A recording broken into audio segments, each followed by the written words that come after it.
जानामि शब्दं न जानामि चार्थं न जानामि पद्यं न जानामि गद्यं चिदेका षडास्या हृदि द्योतते मे मुखान् निस्सरन्ते गिरश्चापि चित्रम्. ஸ்ரீகுருப்போ நம. ராமராமா.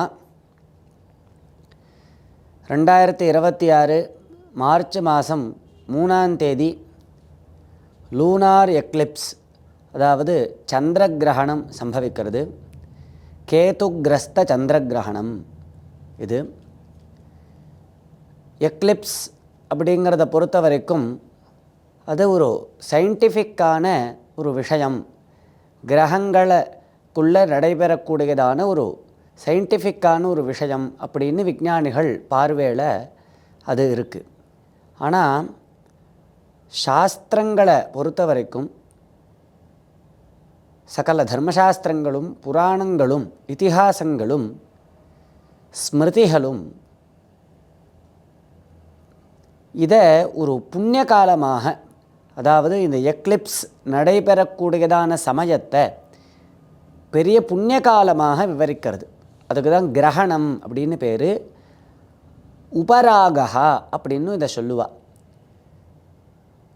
சோலார் எக்லிப்ஸ் அப்படின்னா சூரிய கிரகணம், லூனார் எக்லிப்ஸ் அப்படிங்கிறத சந்திர கிரகணம் அப்படின்னு சாஸ்திரம் சொல்லும். இது ஏதாவது சூரியோபராகா சோமோபராகா அப்படின்னு சாஸ்திர கிரந்தங்களில் அதை விவரணம் பண்ணுவாள். இந்த கிரகண புண்ணிய காலம் அப்படிங்கிறது மற்ற அனைத்து புண்ணிய காலங்களை விட உயர்வானது. மற்ற புண்ணிய காலங்கள், அதாவது இந்த சமயம் ரொம்ப உயர்வான சமயம், அமாவாசை அல்லது துவாதசி, மாசப்பிறப்பு, உத்தராயணம், இந்த மாதிரி எத்தனையோ புண்ணிய காலங்கள் இருக்கு இல்லையா. நாம் பண்ணக்கூடிய செயல்களினுடைய பலன் அந்த எந்த சமயத்தில் பண்ணுறோமோ அதற்கு தகுந்த மாதிரி வித்தியாசப்படும், அதிகரிக்கும், கம்மியாகும் இப்படின்னு சாஸ்திரங்கள் சொல்கிறது. அதனால தான் தேசே காலேச்ச பாத்ரேச்சா அப்படின்னு பகவான் கீதையில் ஒரு தானம் பண்ணினா எந்த தேசத்தில் இருந்துட்டு கொடுக்குறோம், எந்த காலத்தில் கொடுக்குறோம், யாருக்கு கொடுக்குறோம் அப்படிங்கிறத பொறுத்து அந்த தானத்தினுடைய பலன் வித்தியாசப்படும் அப்படின்னு அவர் சொல்கிறார். அந்த மாதிரி அந்த புண்ணிய காலங்கள் பலது இருந்தாலும் கிரகண புண்ணிய காலம்னா எல்லாத்துக்குமே சுப்பீரியர். எப்படி நதிகள், பல நதிகள் இருந்தாலும் எல்லா நதியையும் கங்கையோடு ஒப்பிடுவாள். பல க்ஷேத்திரங்கள் இருந்தாலும் காசியோடு ஒப்பிடுறது. அது மாதிரி எல்லா புண்ணிய காலத்துக்கும் தலைவன் இந்த கிரகண புண்ணிய காலம்னு சொல்லலாம். மற்ற புண்ணிய காலங்களை கிரகணத்தோடு ஒப்பிட்டு தான் பார்க்கும் சாஸ்திரம். அது மாதிரி இது ரொம்ப பெரிய புண்ணிய காலம். 3ஆம் தேதி மார்ச் மாதம் இந்த கிரகணமானது, சந்திர கிரகணமானது சம்பவிக்கிறது. இது அன்றைய தினம் மத்தியானம் 3:20 மணிக்கு ஆரம்பித்து 3 மணி 20 நிமிஷத்துக்கு ஆரம்பித்து சாயங்காலம் 6 மணி 47 நிமிஷம் வரை இருக்குது. இத்தனை மணி நேரங்கள் சந்திர கிரகணமானது சம்பவிக்கிறது. இப்படி சம்பவித்தாலும் அந்த புண்ணிய காலம் அப்படிங்கிறது எப்போ அப்படிங்கிறத நாம் தெரிஞ்சுக்கணும். கிரகணத்தை பொறுத்த வரைக்கும் எந்த தேசத்தில் நாம் இருக்கோமோ அந்த தேசத்தில், அதாவது எந்த இடத்துல எந்த ஊரில் நாம் இருக்கோமோ அந்த ஊரில் கிரகணத்தினால் பிடிக்கப்பட்டதான சந்திரனோ அல்லது சூரியனோ பார்க்கும், நம் கண்ணால் பார்க்கும் தகுதியை கொண்டிருந்தால் மட்டுமே புண்ணிய காலமாக கருதப்படும். அதாவது இந்த கிரகண காலத்தில் சில கிரியைகள்லாம் கட்டாயம் செய்ய வேண்டும், சில செயல்கள்லாம் செய்யக்கூடாது அப்படின்னு நம்மளுக்கு வலியுறுத்துறது இல்லையா சாஸ்திரம்.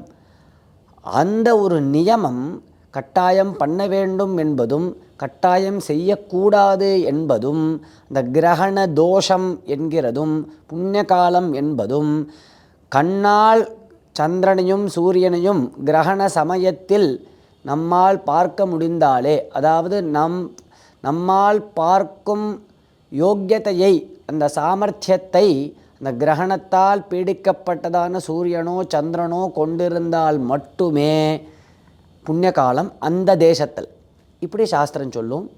அதனால தான் யாவத் திருஷ்டிகோச்சரஹா அப்படின்னு சாஸ்திர வாக்கியம். அப்படி இருக்கிறச்ச நமது பாரத தேசத்தில் இந்த சந்திர கிரகணமானது இந்த சமயத்தில், அதாவது மார்ச் மாதம் 3ஆம் தேதி தெரியும், நம்மால் பார்க்க முடியும். ஆனால் மத்தியானம் 3:20 ஆரம்பிக்கிறது இல்லையா, அப்பிருந்தே அந்த சமயத்திலிருந்தே பார்க்க முடியாது. ஏன் அப்படின்னா சந்திர உதயமே ஆகலை.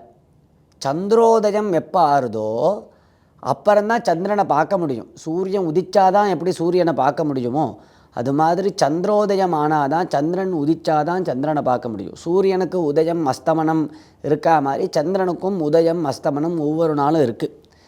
அப்போ இந்த பௌர்ணமி திதியில் இந்த சந்திர கிரகணமானது சம்பவிக்கிறது. பௌர்ணமி திதியில் சந்திரோதயம் சாயங்காலம் சூரிய அஸ்தமனத்தை ஒட்டி தான் இருக்கும். அப்படி இருக்கிறச்ச மத்தியானத்திலிருந்து கிரகணம் ஆரம்பித்தாலும் அந்த கிரகண காலத்தில் நாம் என்னென்ன செய்யணுமோ அதெல்லாம் மத்தியானமே செய்யக்கூடாது, சந்திரோதயத்துக்கு அப்புறம்தான் பண்ணணும் அப்படிங்கிறது சாஸ்திரம்.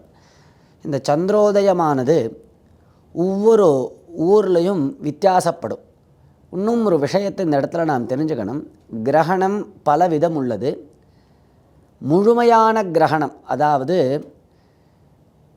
சந்திரன் உதயம் ஆன பிற்பாடு தான் கிரகணமே ஆரம்பிக்கிறது. சந்திரன் அஸ்தமிக்கிறதுக்கு முன்னாடி கிரகணம் முடிஞ்சுடுறது அப்படின்னா அது முழுமையான கிரகணம். அதாவது கிரஸ்தோதயம் கிரஸ்தாஸ்தமனம் அப்படிங்கிற விவகாரம் அங்கே இருக்காது. இப்போ எப்படி இருக்குன்னா இது கிரஸ்தோதயமாக இருக்குது. அது என்னது அது கிரஸ்தோதயம் அப்படின்னா, சந்திரன் உதிக்கிறதுக்கு முன்னாடியே கிரகணத்தால் பிடிக்கப்பட்டு கிரகணத்தால் பிடிக்கப்பட்ட சந்திரன் தான் உதிக்கிறான். அதனால தான் இதுக்கு கிரஸ்தோதயம்னு பேர். கிரஸ்தகா அப்படின்னா பிடிக்கப்பட்டவன் அப்படின்னு அர்த்தம். கிரகணத்தால் கேது கிரஸ்தம் இல்லையா, கேதுவினால் பிடிக்கப்பட்டதான சந்திரன் உதிக்கிறான். உதிக்கிறச்சையே கிரகண சந்திரனாகவே உதிக்கிறான். அப்படிங்கிறதுனால இது கிரஸ்தோதயம், கிரஸ்தோதய கிரகணம். இதில் ஸ்பெஷல் இருக்குது. அதுக்கு தான் கிரஸ்தோதயம்னு பேர். அப்போ சாயங்காலம் சந்திரோதயம் எப்போ ஆறுதோ அதிலிருந்து ஆரம்பித்து இந்த கிரகணம் முடியும் சமயம் நாம் குறிப்பிட்டோமே, சாயங்காலம் 6:47 அப்படின்னு, அது வரைக்கும் தான் புண்ணியகாலம். ஒவ்வொரு ஊர்லேயும் இந்த சந்திரோதயமானது கொஞ்சம் வித்தியாசப்படும். நமது தமிழ்நாட்டினுடைய மாநகராக இருக்கக்கூடியதான சென்னையினுடைய இந்த சந்திரோதயத்தை நாம் இங்கே தெரிவிக்கிறோம். அன்னைக்கு மார்ச் மாதம் 2026 3ஆம் தேதி, மார்ச் மாதம் 3ஆம் தேதி சாயங்காலம் 6:21 தான் சந்திரோதயமானது ஏற்படுறது. அப்போ இந்த 6:21 தான் சந்திரன் உதிக்கிறாங்கிறதுனால அப்போ தான் நாம் சந்திரனை பார்க்க முடியும். அந்த கிரஸ்தனாக, அதாவது கிரகணத்தினால் பிடிக்கப்பட்டதான சந்திரனை நாம் அப்போ தான் பார்க்க முடியும். அந்த 6:21 ஆரம்பித்து 6:47 வரை தான் புண்ணியகாலம் அப்படிங்கிறது. கிரகணம் பிடிச்சா உடனே ஸ்நானம் பண்ணணும், தானம் பண்ணணும், பிதர்களுக்கு, அதாவது அப்பா இல்லாதவா பிதர்களுக்கு தர்ப்பணம் பண்ணணும், ஜபங்கள் பண்ணணும். கிரகணம் எந்த நட்சத்திரத்தில் பிடிக்கிறதோ அந்த நட்சத்திரக்காரர்கள் கிரகண தோஷ பரிகாரமாக சில ஸ்லோகங்களை சொல்லணும். இப்படி பல செயல்கள் கட்டாயம் செய்ய வேண்டும் என்று உள்ளதல்லவா. இதெல்லாம் இந்த புண்ணியகால சமயத்தில் தான் பண்ணணும். ஒரு 10 ரூபா தானம் பண்ணால் 1000 ரூபாய் தானம் பண்ண பலன், 1000 ரூபா தானம் பண்ணால் 1,00,000 ரூபா தானம் பண்ண பலன். இந்த மாதிரி 1000 மடங்கு பலன் அதிகம் அப்படின்னு சொல்லப்படுறது. கிரகண புண்ணிய காலத்தில் பண்ணக்கூடியதான புண்ணியத்துக்கு 10 தடவை ஒரு மந்திரத்தை ஜபித்தா அது 1000 தடவை ஜபித்த பலனை கொடுக்கும். அதனால தான் பெரிய மந்திரசாஸ்திரங்களை வாசித்ததான மகான்கள்லாம் என்ன பண்ணுவான்னா இந்த கிரகண சமயத்தை உபயோகப்படுத்திட்டு அந்த மந்திரத்தை சித்தி பண்ணணும் அப்படின்னா பல லட்சம் தடவை அதை ஜபம் பண்ணணும். அப்போ தான் ஒரு மந்திரம் சித்திக்கும். அந்த மந்திரத்தை சொல்லி அவள் ஆசீர்வாதம் பண்ணால் அது பலிக்கணும் அப்படின்னா அந்த மந்திரத்தை அவர்கள் பல லட்சம் தடவை ஆவர்த்தி பண்ணி அந்த மந்திரத்தினுடைய தேவதையை அப்படி அவள் சித்தி பண்ணி வச்சுக்கணும். அப்போ தான் அந்த மந்திரம் பலிக்கும். அதுக்கு இந்த கிரகண புண்ணிய காலத்தை உபயோகப்படுத்திப்பார்கள் மந்திரசாஸ்திரங்களை தெரிந்த பெரியோர்கள். அப்படி சின்ன புண்ணியம் அதிகமான பலனை கொடுக்கும். அப்பேற்பட்ட பெரிய புண்ணிய காலம் இந்த கிரகண புண்ணிய காலம். அது இந்த சென்னையில் 6 மணி 21 நிமிஷத்துக்கு தான் சந்திரோதயம் அப்படிங்கிறதுனால அதிலிருந்து ஆரம்பித்து 6 மணி 47 நிமிஷம் வரை தான். மற்ற ஊர்களில் நாம் எங்கே வசிக்கிறோமோ அந்தந்த ஊரில் எப்போ சந்திரோதயம் அப்படிங்கிறத பார்த்து அதிலிருந்து ஆரம்பித்து இந்த 6 மணி 47 நிமிஷங்கிறது மாறாது. அந்த கிரகணத்தினுடைய முடிவு சமயம் மாறலை. ஆனால் எப்போ சந்திரன் உதிக்கிறானோ அந்த சமயத்திலிருந்து ஆரம்பித்து 6 மணி 47 நிமிஷம் வரை தான் இந்த புண்ணிய காலம். சில ஊர்களில் ரொம்ப நிறைய நேரம் கிடைக்கிறது. சில ஊர் பூனா கோவா போன்ற ஊர்களில் ரொம்ப குறைச்சனால நேரம்தான். ஏன்னா ரொம்ப நாள் கழித்து தான் சந்திரன் உதிக்கிறான் அங்கெல்லாம். அப்படிங்கிறதுனால ரொம்ப குறைவான நேரம் தான் இந்த கிரகண புண்ணிய காலமானது கிடைக்கிறது. இன்னும் பாம்பே போன்ற ஊர்களில் பார்த்தா பாரதத்திலேயே பாம்பே முதலான ஊர்களில் அந்த மார்ச் மாதம் 3ஆம் தேதி 7 மணிக்கு தான் சந்திரோதயமே. அப்போ கிரகணமே முடிஞ்சு போய்டுறது. கிரகணமே முடிஞ்சதுக்கப்புறம் தான் சந்திரனே உதிக்கிறான். அப்படின்னா அந்த ஊர்லலாம் கிரகணமே கிடையாது. கிரகணமே கிடையாதுன்னா கிரகணம் நடக்கும், ஆனால் அவளால் கண்ணால் பார்க்க முடியாது சந்திரனே உதிக்காததுனால. அப்படிங்கிறதுனால அந்த கிரகண கால பிரயுக்தமான அந்த கிரியைகள்லாம் இருக்கே புண்ணிய காலம் அப்படிங்கிறது, அவள் பண்ண வேண்டிய ஜபங்களோ ஸ்நானங்களோ, அந்த கிரகண காலத்தில் சாப்பிடக்கூடாது போன்ற நியமங்களோ, அதுக்கு முன்னாடி இத்தனை நேரம் பட்னி கிடக்கணுங்கிற நியமங்களோ, கோவிலில் பூட்டி வைக்கணும் போன்ற நியமங்களோ, எந்த ஊரில் இந்த கிரகணமானது தெரியாதோ, தெரியும் யோக்கியத்தையோடு அந்த சந்திரனோ சூரியனோ இல்லையோ அந்த ஊரில் புண்ணிய காலம் கிடையாது அப்படின்னு சாஸ்திரம். அப்படிங்கிறதுனால பாம்பேலாம் கிரகண புண்ணிய காலமே கிடையாது. நம்ம அது சென்னையில் தான் நாம் சொன்னோம். இந்த மாதிரி அந்தந்த ஊரில் எப்போ சந்திரோதயம் அப்படிங்கிறத சுமாராக பல ஊர்களை சேர்த்து நமது காஞ்சி ஸ்ரீமடம் அதை வெளியிட்டிருக்கா. இத்தனை மணிக்கு சந்திரோதயம் மாறுது இந்த ஊரில். தஞ்சாவூர்னா இத்தனை மணிக்கு சந்திரோதயம் மார்ச் 3ஆம் தேதி அன்றைக்கி மட்டும் அவள் எடுத்து வெளியிட்டிருக்கா. ஒரு கோப்பு மாதிரி அதை வெளியிட்டிருக்கா. பல ஊர்களுக்கு பல மாநிலங்களுக்கு அவள் வெளியிட்டிருக்கா. அதையும் இங்கே அவள் வெளியிடுறா. அதை பார்த்து அவரவர்கள் அதை தெரிஞ்சுக்கலாம். எத்தனை மணிக்கு சந்திரோதயமோ அதிலிருந்து ஆரம்பித்து இந்த 6 மணி 47 நிமிஷம் வரைக்கும் தான் அந்த புண்ணிய காலம். இப்போ நம் புண்ணியகால சமயத்தை தெரிஞ்சுட்டோம். இப்போ அந்த சமயத்தில் நாம் என்ன பண்ணணும் என்ன பண்ணக்கூடாது அப்படிங்கிறத பார்ப்போம். கிரகண காலத்தில் முதல்ல என்ன பண்ணக்கூடாது அப்படிங்கிறத பார்ப்போம். தூங்கக்கூடாது. கிரகண காலத்தில் கட்டாயம் தூங்கக்கூடாது. எதுவும் சாப்பிடக்கூடாது. ஜலமல விசர்ஜனங்கள் பண்ணக்கூடாது. வீண் பேச்சு பேசக்கூடாது. ஒரு நியமத்தோடு இருக்கணும், சுத்தனாக இருக்கணும். இப்படி கிரகண காலத்தில் தவிர்க்க வேண்டியதான செயல்கள் இதெல்லாம். கிரகண காலத்தில் கட்டாயம் செய்ய வேண்டிய செயல்கள் அப்படின்னா, கிரகணம் பிடித்தவுடன் குளிக்க வேண்டும், ஸ்நானம் பண்ணணும். நதிகளில் ஸ்நானம் பண்ணலாம், புண்ணிய நதிகளில். இல்லை நமது சென்னை போன்ற மாநகரில் சமுத்திரம் இருக்குது. எல்லா புண்ணிய தீர்த்தங்களும் சமுத்திரத்தில் தானே சேர்றது. மகாநதின்னு எதுக்கு பேருன்னா, எது சாட்சாத்தா சமுத்திரத்தில் போய் சேருமோ அதுக்கு தான் மகாநதின்னு பேர். கங்கா காவேரி போன்றதான நதிகள்லாம் மகாநதிகள் அப்படின்னு சொல்லுவாள். என்ன காரணம்னா, அதெல்லாம் சாட்சாத்தா மலையிலிருந்து உற்பத்தியாகி நேராக போய் சமுத்திரத்தில் போய் சேர்றது. அதுக்கெல்லாம் மகாநதின்னு பேர்.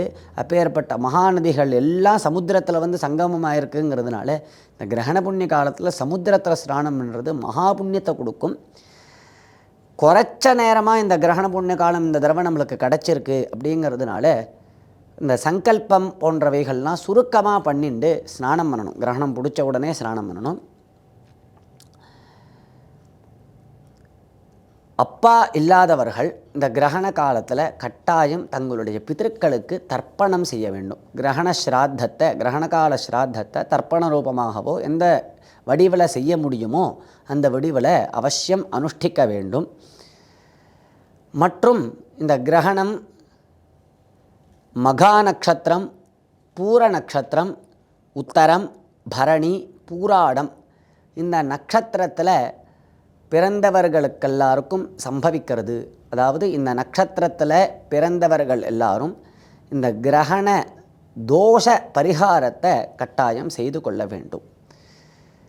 கிரகண தோஷ பரிகாரம் அப்படின்னா அதற்கு ஒரு ஸ்லோகம் உள்ளது.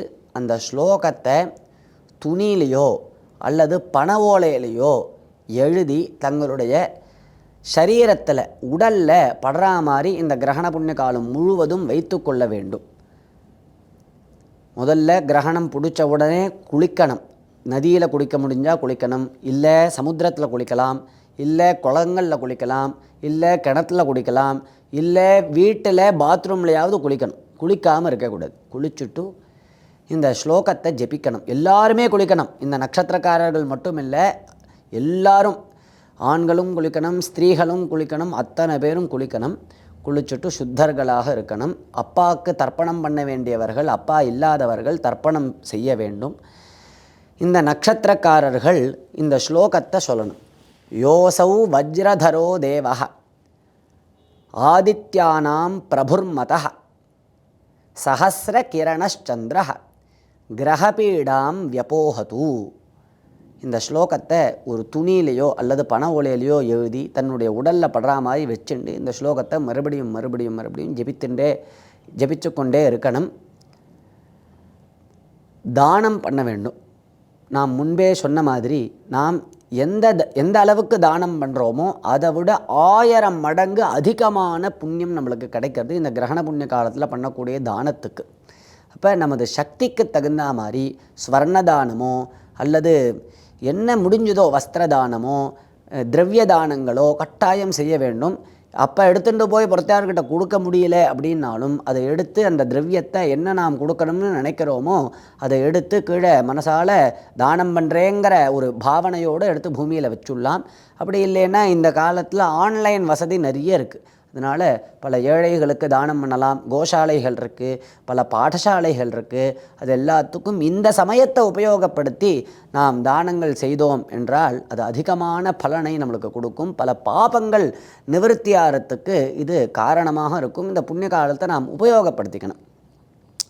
அதே மாதிரி பகவன் நாமாவை ஜெபிக்கலாம். எல்லாரும் ஜெபிக்கணும் பகவன் நாமாவை. இந்த சமயத்தில் ஸ்திரீகளும் சரி, குழந்தைகளும் சரி, ராமராமா, கிருஷ்ண கிருஷ்ணா, சிவசிவா அப்படின்னு பகவன் நாமாக்களை ஜெபிக்கிறது, ஸ்தோத்திர பாராயணங்கள் பண்ணுறது, மற்ற மந்திரங்கள்லாம் ஏதாவது உபதேசமாக இருந்தது அப்படின்னா அந்த மந்திரங்கள்லாம் ஜெபிக்கிறது, இதெல்லாம் இப்படி இந்த கிரகண புண்ணிய காலத்தில் கட்டாயம் செய்ய வேண்டிய விஷயங்கள்.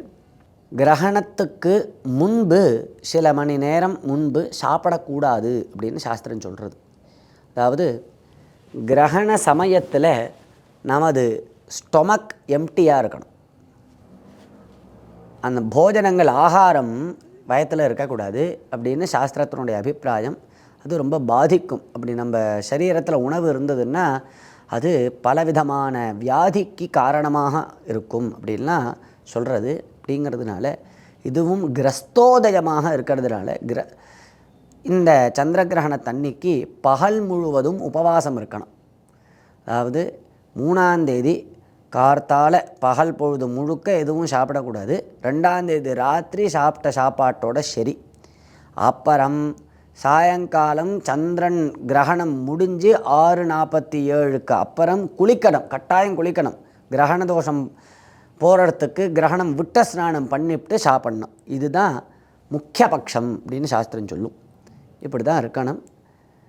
இந்த யௌவனாவஸ்தையில், அதாவது மிடில் ஏஜில் இருக்காளே அவள் எல்லாரும் இப்படி தான் இருக்கணும். பாலாதுர விருத்தானாம் அப்படின்னு ரொம்ப சின்ன குழந்தைகள், வியாதி வந்தவா, ரொம்ப சுகர் ஜாஸ்தியாக இருக்குது, 4 மணி நேரம் மேலே பட்னி இருக்க முடியாது, இப்படின்லாம் வியாதியோடு இருக்கிறவா, இன்னும் ரொம்ப வயசானவா, கர்ப்பிணி ஸ்திரீகள், இவர்கள் எல்லாருக்கும் சில எக்ஸம்ஷனை சாஸ்திரம் சொல்கிறது.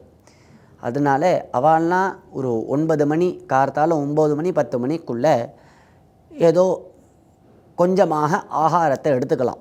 எந்த அளவுக்கு சாப்பிட்டா அவளால் தெம்பாக இருக்க முடியுமோ அந்த அளவுக்கு ஏதோ சிறிய ஆகாரத்தை அவர்கள் உட்கொள்ளலாம். யாராக இருந்தாலும் கட்டாயம் கிரகணம் ஆரம்பிக்கிறதுக்கு 3 மணி நேரத்துக்கு முன்னாடி இதை முடிச்சுடணும். காஃபி குடிக்கிறதோ, பால் குடிக்கிறதோ, டீ குடிக்கிறதோ, பழ ஜூஸ் குடிக்கிறதோ, இது எல்லாத்தையுமே மத்தியானம் 3 மணிக்குள்ளே முடிச்சிடணும். அப்புறம் வச்சுக்கக்கூடாது. இது எல்லாருக்கும் உரியதான விதி. அப்படி கிரகணத்துக்கு முன்னாடி இத்தனை மணி நேரம் முன்னாடி சாப்பிடக்கூடாதுன்னு இருக்குது. அதை நாம் கட்டாயம் அனுஷ்டிக்க வேண்டும். மற்றும் கிரகண காலத்தில் சமைக்க கூடாது. கிரகணத்துக்கு முன்னாடி சமைச்சதையும் கிரகண காலத்துக்கு பிற்பாடு உபயோகப்படுத்தக்கூடாது. அதனால் கிரகணம் முடிஞ்சு ஸ்நானம் பண்ணி, அதாவது குளித்த பிற்பாடே சமைச்சு சாப்பிட வேண்டும். கிரகணத்துக்கு முன்னாடியே சமைச்சு வச்சுட்டு கார்த்தாலேருந்து நான் பட்னி இருக்கேங்கிறதுக்காக நன்னா சமைச்சு வச்சுட்டு கிரகணம் முடிஞ்ச உடனே சாப்பிட்றேன்னு ஆரம்பிக்கக்கூடாது. அந்த கிரகண தோஷம்னு சொல்லுவாள். அப்படி பண்ணாமல் கிரகணம் முடிஞ்சதுக்கப்புறம் குளிச்சுட்டு தான் சமைச்சு சாப்பிட்ணும். இந்த மாதிரி பல விஷயங்களை பல நோக்கத்தோட நமது நன்மைக்காக சாஸ்திரம் சொல்கிறது இதை. அதே மாதிரி தீர்த்தங்கள்லாம் கிணறு இருக்குது, நம்ம மாடியில் டேங்க்கில் ஜலத்தை ஃபுல் பண்ணி வச்சுருக்கோம். இந்த மாதிரி பல விஷயங்கள் இருக்கணும் இல்லையா? தயிர் இருக்கும், மோர் இருக்கும். இதில் எல்லாத்தையும் தர்ப்பப்புல்ல போட்டு வைப்பா. பெரியோர்கள்லாம் பண்ணுவா, நாம் பார்த்துருக்கலாம். இந்த தர்ப்பைக்கு அப்பேற்பட்ட சக்தி இருக்குது. கிரகண தோஷத்தை அண்ட விடாத சக்தி அந்த தர்ப்பப்புல்லுக்கு இருக்குது. சாட்சாத் பவித்ரன் தர்பாக அப்படின்லாம் வேதம் சொல்கிறது. அப்போ அந்த தர்பையை இந்த தயிர், பால் போன்ற வஸ்துக்கள்லாம் கிரகண காலத்தில் போட்டு வச்சுடணும். அதனால் அந்த தோஷமானது அவைகளை அஃபெக்ட் பண்ணாமல் இருக்கும். இப்படி கிரகணத்தை பற்றி சாஸ்திரம் ரொம்ப விவரிக்கிறது. மற்றும் இந்த கர்ப்பிணி ஸ்திரீகள் கிரகண காலத்தில் ரொம்ப ஜாக்கிரதையாக இருக்கணும். வெளியில் அவள் வரவே கூடாது. அந்த கிரகண கிரணங்கள், சந்திர கிரணம் அவள் மேலே படவே கூடாது. ரொம்ப ஜாக்கிரதையாக உள்ளூர வீட்டுக்குள்ளே, அதுவும் ரூம்குள்ளே துணியை கட்டிண்டு ரொம்ப துணியால் மறைச்சிண்டு அப்படி ஜாக்கிரதையாக அவர்கள் இருக்கணும். அவர்களுக்கும் ஸ்நானம் உண்டு, ஆனால் வீட்டுக்குள்ளேயே பண்ணிக்கணும். ரொம்ப ஜாக்கிரதையாக பாதுகாக்கணும். இல்லைன்னா அந்த கர்ப்பத்துக்கு சில கெடுதல்கள் வரலாம் அப்படின்னு சாஸ்திரம் சொல்கிறது. இந்த கிரணங்கள்லாம் இந்த கிரகண காலத்தில் கிரணம் மேலே பட்டா, அதனால் அவள் ரொம்ப ஜாக்கிரதையாக அவர்கள் பார்த்து கொள்ள வேண்டும். மற்றும் யாருமே கிரகண காலத்தில் கிரகணத்தால் பிடிக்கப்பட்ட சூரியனையோ அல்லது சந்திரனையோ தன் கண்ணால் நேராக பார்க்கக்கூடாது, சாட்சாத்தாக பார்க்கக்கூடாது. ஆகாசத்தில் சந்திரன் கிரகணத்தினால் பிடிக்கப்பட்டிருக்கான், கேதுகிரஸ்த சந்திர கிரகணம் இல்லையா, கேதுவினால் பிடிக்கப்பட்டிருக்கான்னா நம்ம கண்ணால் டைரெக்டாக சந்திரனை பார்க்கக்கூடாது. பார்த்தா நம்ம சில தோஷங்கள்லாம் வரும், வியாதிகள் வரும் அப்படின்னு சாஸ்திரம். ஆனால் வேணும்னா பார்க்கணும்னு ஆசைப்பட்டால் துணியை, நல்ல ஒரு பிளைனான துணியை வச்சு அதில் விழக்கூடிய அந்த சந்திரனை பார்க்கலாம். அதில் அதாவது அந்த பிரதிபிம்பம் விழும் இல்லையா, அதில் அதை பார்க்கலாம். நிழலை பார்த்து எப்படி கிரகணம் எந்த நிலையில் இருக்குது, முடிய போகிறதா, பிடிச்சுடுத்தா அப்படிங்கிறத நான் பார்க்கணும்னு ஆசை இருந்தால் அப்படி பார்க்கலாம், நேராக பார்க்காத, இப்படிலாம் சாஸ்திரம் சொல்கிறது. இதெல்லாம் நம்ம பெரியோர்கள்லாம் சொல்லுவாள். கிரகண காலத்தில் வெளியில் வந்தால் ஏய் பார்க்காதரா, கண்ணால் பார்க்காத அப்படின்னு சொல்லுவாள். முன்னாடி நம்ம தாத்தாலாம் சொல்லுவாள். நம்மளுக்கு ஞாபகம் வரும், இதை கேட்டால் அவங்களுக்கே ஞாபகம் வரும். இதெல்லாம் சாஸ்திரத்தில் சொன்ன விஷயங்கள் தான், நமது நன்மைக்காக சொல்கிறது. நோபரக்தம் அப்படின்னு இருக்குது. உபரக்தம்னா கிரகணத்தினால பிடிக்கப்பட்ட அந்த சந்திரன் அல்லது சூரியன், அவனை பார்க்கக்கூடாதுன்னு சாஸ்திரம் சொல்கிறது. இந்த மாதிரி பல நியமங்கள், பல அனுஷ்டானங்களை கிரகண புண்ணிய காலத்தில் பண்ணணும். சிலதெல்லாம் கட்டாயம் தவிர்க்க வேண்டும் என்றெல்லாம் கூறுகிறது சாஸ்திரம். இதை நாம் உபயோகப்படுத்திண்டு இந்த கிரகண புண்ணிய காலம் ரொம்ப அரிது. ஏன்னா இப்போ இதை விட்டால் அடுத்த வருஷம் கிரகணமே இல்லை, அதற்கு அப்புறம்தான் கிரகணம் வருது. சுமார் 1.5 வருஷம் கழித்து தான் சூரிய கிரகணம் சம்பவிக்கிறது. நம்ம பாரதத்தில் தெரியக்கூடியதான கிரகணம் தானே புண்ணிய காலம். அப்போ இன்னும் 1.5 வருஷம் கழித்து தான் சூரிய கிரகணம் வரப்போகிறது. இதை விட்டால் கிரகணம் இல்லை, 1.5 வருஷம் கழித்து தான் சூரிய கிரகணம், அப்புறமா தான் திரும்பி சந்திர கிரகணம் வருது. அப்படிங்கிறதுனால இந்த கிரகண புண்ணிய காலத்தை அனைத்து ஆஸ்திகர்களும் உபயோகப்படுத்திக்கணும். ஏன்னா நம்ம நிறைய கஷ்டத்தை அனுபவிக்கிறோம். ஒவ்வொரு நாளும் புதுசாக நம்மளுக்கு கஷ்டம் வருது, துக்கம் வருது. யாரால் வருதுன்னே தெரியல. நம்ம நண்பன்னு நினச்சின்னு இருப்போம், திடீர்னு பார்த்தா அவன் எதிர்கட்சிக்கு போயிடுவான் இல்லையா. பெரிய சின்ன வீட்டிலிருந்து ஆரம்பித்து நமது இல்லத்திலிருந்து ஆரம்பித்து ராஜாங்கம் வரைக்கும் இது நடக்கிறது. யார் எப்போ எந்த பக்கம் இருந்து கோல் போடுவான்னே தெரியல. திடீர்னு புதுசாக கஷ்டம் வந்துட்டே இருக்குது. ஆச்சரியமாக இருக்குது. யாரால் துன்பம் வருது எப்படின்னே ஒன்றுமே புரிய மாட்டேங்கிறது. யார் சத்ரு, யார் மித்ரன், யார் எதிரி, யார் நண்பன்னே புரிய மாட்டேங்கிறது. இப்படி பல புதுசாக கஷ்டங்கள் வந்துட்டே இருக்குது. இந்த கஷ்டத்தை நிவாரணம் பண்ணிக்கிறதுக்கு என்ன வழி அப்படின்னா பாபத்தை போக்கடிச்சுக்கணும். அதுதான் வழி. நாம் செய்து வச்சிருக்கக்கூடியதான பாபம் நிவர்த்தி ஆச்சுன்னா கஷ்டம் நிவர்த்தி ஆகும். இந்த பாபத்தை நிவர்த்தி பண்ணிக்கிறதுக்கு தான் இந்த கிரகண புண்ணிய காலம் போன்றதான புண்ணிய காலங்கள் நம்மளுக்கு கை கொடுக்கறது. இந்த சமயத்தில் நாம் பண்ணக்கூடிய தர்ம காரியங்கள் நமது பாபங்களை மூட்டையாக சேர்த்து வச்சிருக்கக்கூடியதான பாபங்களை போக்கடிக்கிறது. அப்படிங்கிறதுனால எல்லாரும் இந்த கிரகண புண்ணிய காலத்தை உபயோகப்படுத்திக்கணும். மறுபடியும் நாம் ஞாபகப்படுத்துகிறோம், இந்த கிரகணங்கிறது சாயங்காலம் சந்திரன் உதித்த பிற்பாடு தான் கிரகண புண்ணிய காலம். நமது சென்னையில் சாயங்காலம் 6:21 6 மணி 47 வரை தான் மார்ச் மாதம் 2026 3ஆம் தேதி கேதுகிரஸ்த சந்திரகிரகண புண்ணிய காலம். மற்ற ஊர்களில் எப்போ சந்திரோதயமோ அதிலிருந்து ஆரம்பித்து 6:47 வரை புண்ணிய காலம். எல்லோரும் தர்மத்தை ஆச்சரணம் பண்ணி பகவானுடைய அனுகிரகத்தை அடையணும் அப்படின்னு பிரார்த்திச்சுக்கிறோம். ராமராமா.